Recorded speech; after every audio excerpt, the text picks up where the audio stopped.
दोस्तों, अगर आपको भी इंडिया और ऑस्ट्रेलिया के बीच खेला गया चौथे टेस्ट मैच के तीसरे दिन का जबरदस्त घमासान पसंद आया हो तो हमारे इस वीडियो को दिल से एक लाइक जरूर कीजिएगा। आज की वीडियो का लाइक टारगेट केवल 400 लाइक का है दोस्तों, तो वीडियो को लाइक करना बिल्कुल भी ना भूले दोस्तों। मेलबर्न के मैदान पर तीसरे दिन रोहित और यशस्वी के बाद विराट कोहली और ऋषभ पंत ने अपने बल्ले से मचाया है। ऐसा कोहराम पहले सेशन में ही कंगारुओं को घुटनों पर लाकर तोड़ दिया। उनका गुरूर लिखा है नया इतिहास। तो आखिर कैसे 3 दिनों के खेल में ही टीम इंडिया ने ऑस्ट्रेलिया ने गर्दन मरोड़कर चौथा टेस्ट मैच जीतने की पूरी तैयारी कर ली है। रोहित शर्मा और यशस्वी जायसवाल ने कैसे ठोक दिया। ऑस्ट्रेलिया की धरती पर शतक अपनी तूफानी बैटिंग से रुला दिए। ऑस्ट्रेलिया को खून के आंसू, कितने रनों की विशालकाय लीड टीम इंडिया ने बना ली। सब कुछ इंडिया ऑस्ट्रेलिया के बीच खेले गए चौथे टेस्ट मैच के तीसरे दिन की पूरी हाईलाइट तो हम आपको इस वीडियो में दिखाएंगे ही। लेकिन उससे पहले आपको क्या लगता है कि राहुल, यशस्वी और विराट में कौन सबसे शानदार टेस्ट बल्लेबाज है? अपनी कीमती राय नीचे कमेंट करके जरूर बताइए। दोस्तों, 1-1 से बराबरी पर खड़ी कांटे की बॉर्डर गावस्कर ट्रॉफी में जब मेलबर्न के मैदान पर इंडिया और ऑस्ट्रेलिया के बीच कांटे का रोमांचक चौथा टेस्ट मैच शुरू हुआ, तब इस मुकाबले में कुछ ऐसा हो जाएगा कोई सपने में भी नहीं सोच सकता था। जहां मेलबर्न के मैदान पर 2 दिनों के खेल में ही टीम इंडिया ने ऑस्ट्रेलिया की हालत एक बार फिर से खराब करके रख दी है। जहां पहले दिन उम्मीद की जा रही थी कि गेंदबाजों को अच्छी खासी मदद मिलेगी और ऐसा ही हमें देखने को मिला और ऑस्ट्रेलिया की घातक गेंदबाजी के आगे टीम इंडिया 250 पर ऑल आउट हुई। जहां रोहित ने भारत के लिए सबसे ज्यादा 81 रन बनाए, तो जवाब में भारतीय गेंदबाजों ने पहले दिन का खेल खत्म होने तक ऑस्ट्रेलिया के 7 बल्लेबाजों को केवल 77 के स्कोर पर घुटनों पर ला दिया। तो दूसरे दिन की सुबह आते ही बाकी 3 विकेट भी भारतीय गेंदबाजों ने चटकाकर पूरी की। पूरी ऑस्ट्रेलिया को केवल 100 रनों पर समेट दिया और पहली पारी खत्म होने तक 100 रनों की लीड भी बना ली थी। ऐसे में दूसरे दिन लंच ब्रेक के बाद टीम इंडिया इस लीड को और भी विशाल करने के मजबूत इरादों से रोहित शर्मा और यशस्वी जायसवाल की घातक जोड़ी उतर चुकी थी और आते ही इन दोनों खिलाड़ियों ने अपनी तूफानी बल्लेबाजी से ऑस्ट्रेलियाई गेंदबाजों की धज्जियां उड़ाकर रख दी। पहले 5 ओवर में ही टीम इंडिया ने 32 रन बना लिए थे। टीम इंडिया को एक मजबूत शुरुआत मिल चुकी थी। ऑस्ट्रेलिया को समझ में नहीं आ रहा था कि क्या किया जाए। शुरू में ही विकेट चटकाने के प्लान पर इन दोनों ने पूरी तरीके से पानी फेर दिया था। जहां पहले 10 ओवर में टीम इंडिया ने 48 रन बना लिए थे, तो उसके बाद भी इन दोनों का तूफान कहां थमने वाला था। उन्होंने तो अपने बल्लेबाजी से ऐसा धमाल मचाया कि 15 ओवर में ही 70 रनों की एक शानदार ओपनिंग पार्टनरशिप को अंजाम दे डाला था।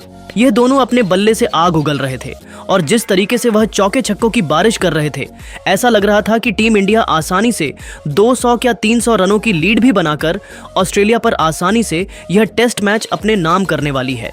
ऑस्ट्रेलियाई गेंदबाजों के तो पसीने ही छूट चुके थे। उन्हें समझ ही नहीं आ रहा था कि कैसे इन दोनों के तूफान को रोका जाए। जहां देखते ही देखते उनकी पार्टनरशिप 22 ओवर में ही 99 रनों तक पहुंच चुकी थी। उन्होंने इस टेस्ट को T20 में तब्दील कर दिया था।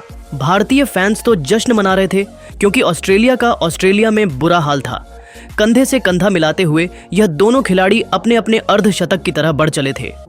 अपनी तूफानी बल्लेबाजी से इन्होंने दूसरे सेशन में ऑस्ट्रेलिया को कोई भी सफलता हासिल नहीं होने दी।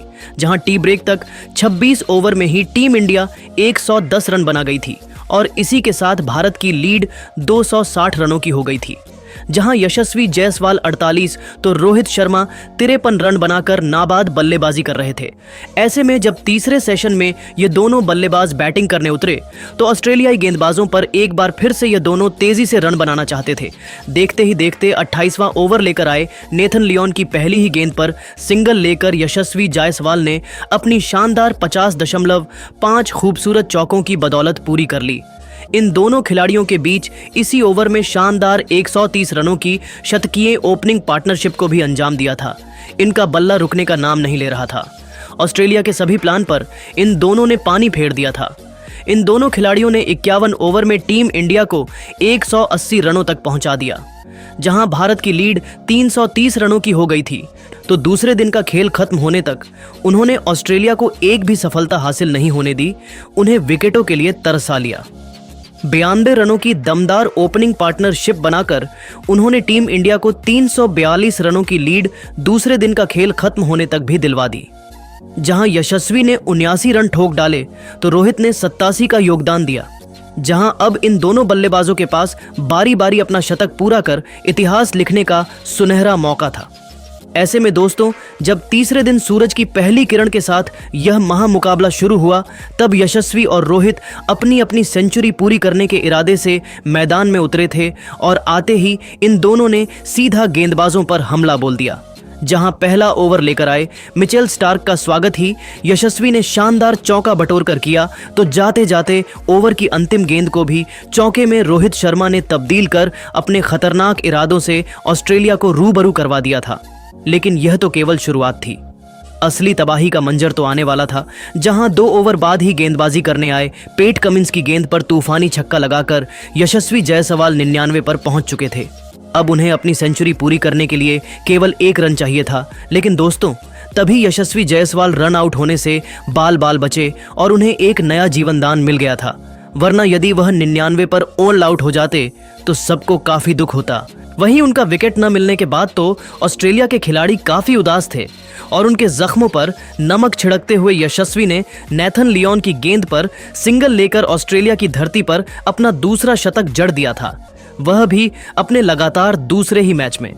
इसी के साथ उन्होंने इतिहास के पन्नों में अपना नाम सुनहरे अक्षरों में लिखवाया है, जिस पर खड़े होकर पूरे स्टेडियम ने यशस्वी के सम्मान में तालियां बजाया।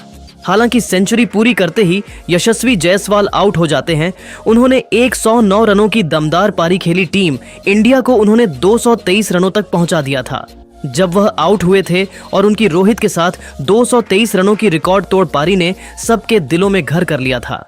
ऐसे में अब जब यशस्वी आउट हुए तो उनके आउट होने के बाद मैदान में जलवा दिखाने के लिए खुद विराट कोहली आए थे और गुस्से की आग में तड़प रहे विराट कोहली ने भी ऑस्ट्रेलिया पर रहम करना जरूरी नहीं समझा और रोहित शर्मा के साथ मिलकर उन्होंने भी फिर ऑस्ट्रेलियाई गेंदबाजों की ऐसी पिटाई करी कि दूसरा सेशन खत्म होते होते टीम इंडिया न केवल 300 रनों के पार थी, भारत की लीड 450 रनों से अधिक की हो चुकी थी, बल्कि विराट ने अपनी शानदार 50 भी पूरी कर ली थी और रोहित शर्मा तो सेंचुरी बनाकर खेल रहे थे। यहां तक कि दोस्तों, दिन के अंतिम सेशन में हमें ऋषभ पंत का तूफान भी देखने को मिला, जहां इस खिलाड़ी ने तो टेस्ट मैच को T20 में तब्दील कर दिया। जहां भले ही विराट सेंचुरी पूरी नहीं कर पाए, लेकिन ऋषभ पंत ने उनके विकेट का बदला चुकाते हुए ऑस्ट्रेलिया को ऐसा धोया कि टीम इंडिया ने 600 रनों की लीड तीसरे दिन का खेल खत्म होने तक बना दी। और इतनी बड़ी लीड हो जाने के बाद तो अब ऑस्ट्रेलिया का जीतना तो ऑलमोस्ट नामुमकिन ही है। जहां चौथा मैच जीतने की तैयारी टीम इंडिया की पूरी हो चुकी है और 3 दिनों में ही टीम इंडिया अब चैंपियन बनने के बेहद करीब आ चुकी है। लेकिन दोस्तों, अब आपको क्या लगता है कि इस चौथे टेस्ट मैच में कौन बनेगा? भारत की जीत के बाद man of the match Bumrah, Yashasvi, Rohit या फिर कोई और?